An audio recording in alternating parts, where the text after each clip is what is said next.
The Minnesota Vikings taking on the Chicago Bears in Chicago. This is your Week 12, 2024 prediction and preview video. Hit subscribe if you're new. Also hit the like button. This is an NFC North matchup. So let's start off with the home team, the Chicago Bears. Last week was a tough week. They lost to the Green Bay Packers 20-19. Caleb Williams did look better, but it came down to the last play of the game. It was a field goal attempt and it got blocked by the Green Bay Packers. That's how they won this matchup. In this game against the Minnesota Vikings, continue to do what you did last week on the offensive end. Caleb Williams looked very good. He did not go out there. He did not have a passing touchdown, but that's okay. He was 23 of 31 for 231 passing yards, 0 passing touchdowns to 0 interceptions, and he got sacked 3 times. What has been the main critique with Caleb Williams in his entire career dating back to college? He holds on to the football for too long. Well, Thomas Brown went out there, the interim offensive coordinator, and he found a way to get the football out of his hands quick. Get the football out as quick as possible. You're going to have to do that in this matchup against the Minnesota Vikings.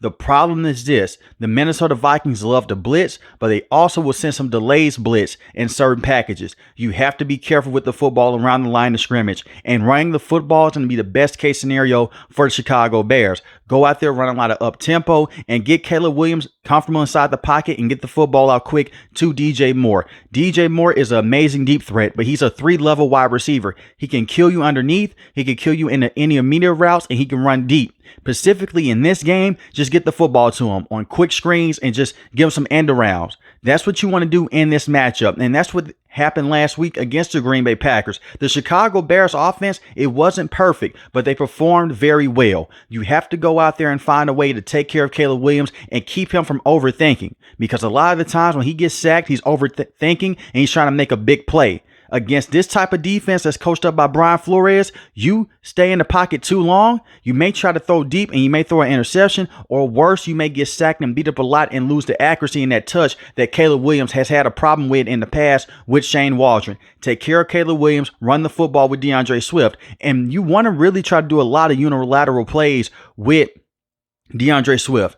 Do some sideline to sideline plays. The Vikings are a very fast and physical defense. You want to slow them down. That's why you want to run a lot of up tempo. Last week, they did a very good job of getting DeAndre Swift involved. 14 carries, 71 rushing yards, 1 rushing touchdown. Continue to work on that. You had Johnson as well, the backup running back. He had 33 rushing yards. He had a rushing touchdown. Build off the run game, slow the game down, and help out Caleb Williams and deliver the football down the field every now and then to Roma Dunze. You saw Roma Dunze last week led the team in receiving yards with 65 receiving yards off of 6 catches. DJ Moore, 7 catches, 62 receiving yards. Cole Kmet, 3 catches, 42 receiving yards. Have Cole Kmet sit in the middle of the defense. That's what you want to do. He's a very good receiving tight end, and he's one of the better receiving tight ends in the NFL. Get him the ball in second and third down situations so you can put Caleb Williams in even a better situation against this defense. The only thing that really concerns me about the Bears offense is how the offensive line protection will look going against Jonathan Grenard, Pat Jones, and Andrew Van Ginkel. But this should be a very good outing for the Chicago Bears. And you look at Keenan Allen, he's a veteran presence. He knows what to do in certain situations. When I look at the defense for the Chicago Bears, last week you found a way to go out there and put a lot of pressure on Jordan Love, but you only sacked him once, and he did throw an interception. You have to take the run game away and force Sam Darnold to make a lot of mistakes. They're missing their big left tackle, Christian Darrisaw. He's been out for the last few weeks. He's going to be out for the rest of the season. They have Cam Robinson sitting right there. Test out the left side of this offensive line and take away the run game. Sam Darnold has 19 passing touchdowns. That's great, but he has 10 interceptions. Force him to go out there and make mistakes and take the run game away. Send blitzes. And this is where Matt Eberflus could come into this and have a huge impact. He's a defensive head coach for a reason. You have 2 very good linebackers in TJ Edwards and Tremaine Edmonds. Find ways to put a lot of pressure on Sam Darnold on the outside, the tackle positions. He's a quarterback that has done well with pressure in the past, but we've also seen him go out there and force passes into tight windows. That's why on the back end, you have Jalen Johnson, you have Tyreek Stevenson, but you're going against Jordan Addison, you're going against Justin Jefferson. I do believe that Jalen Johnson can hold his own, and the same with Tyreek Stevenson, but you want to be careful with how you play coverage on the back end. And you also look at the safeties with the Chicago Bears. They're going to be a key factor in this matchup. Do not let Justin Jefferson get behind you, and do not let him cross your face, because a lot of the times when he's getting big plays, that is what's happening. You also have to take account for TJ Hawkinson. but it starts with putting the pressure on Sam Darnold, taking away the run game, and make this offense be one-dimensional and put that pressure on Sam Darnold. Let's see if Montez Sweat can go out there and have a major impact like how he has had in the past. This season, only 3.5 sacks, 1 forced fumble, but you're going to have other guys step up like Darrell Taylor and DeMarcus Walker. This is going to be a close matchup because it is a division game, and it should be a fun matchup. Now, let's talk about the Minnesota Vikings. This team is flying under the radar. They've had a couple of slumps here and there in the season, but for the most part, one of the most consistent teams in the NFC. They won last week over the Tennessee Titans 23-13. Sam Darnold, 20 of 32, 246 passing yards, 2 passing touchdowns, 0 interceptions. That's the key. 0 interceptions. Do not give the Chicago Bears multiple opportunities to go out there and crush you with their offense. If Sam Darnold can take care of the football and takes what the defense gives him and take the occasional deep shot down the field to Jordan Addison or Justin Jefferson, you're going to be fine. But you're going against a tough defense in the Chicago Bears. One thing that's very interesting, the Chicago Bears rushing defense this season has not been consistent. Last season, they had one of the best rushing defenses in the NFL. This season, not so much. You have Aaron Jones, who is a very good running back, and he's fully healthy right now. 15 carries for 39 rushing yards last week. That's not going to get it done. You need to continue to feed him, and the same with Cam Akers. Cam Akers had 10 carries, 25 rushing yards. You have to find a way to go out there and run the football and take the pressure off of Sam Darnold. Sam Darnold had the 2 passing touchdowns and a rushing touchdown. You want to go out there and help out Sam Darnold. Run the football so he can work off a play action, and that can make everything else easy for this offense because you have the weapons on the perimeter. You have Justin Jefferson, you have Jordan Addison. If both of those guys do not have a good day against the tough secondary of the Chicago Bears, guess who else you have?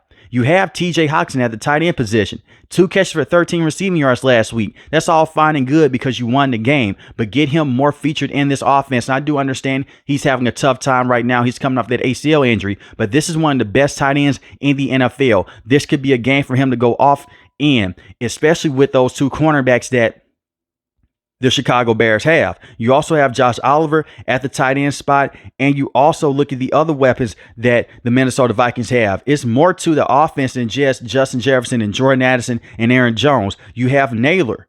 And Naylor has been a very good speedy wide receiver going deep down the field. Be on lookout for that in this matchup. Like I mentioned before, pay attention to Cam Robinson and the rest of the offensive line. They've been up and down this season. But usually when they take care of Sam Darnold, he can go out there and he can shock a lot of people with that arm talent that he has. I expect for Sam Darnold to go out there and still play on a consistent level and possibly have a 3 passing touchdown game. When I look at the defense for the Minnesota Vikings, this is where things get fun. You're going against a rookie quarterback that wants to get the football out quick. But this is one thing about the Minnesota Vikings, like I mentioned before. Brian Flores is one of the best defensive minds in the NFL. He loves to blitz, but over the last few weeks, he's been backing off a little bit. He's still blitzing, but it's not as high of an rate. He may send a guy like Andrew Van Ginkel, but he'll have somebody right there in the linebacking spot right behind him. He tricks quarterbacks. That is what he does. They're going to crowd the line of scrimmage and they're going to confuse you. And that's what you want to do in this game against Caleb Williams. Make him think, make him second guess, and rotate players in the secondary. What do I mean by that? You may have a guy like Stephon Gilmore on DJ Moore one place. Switch him around.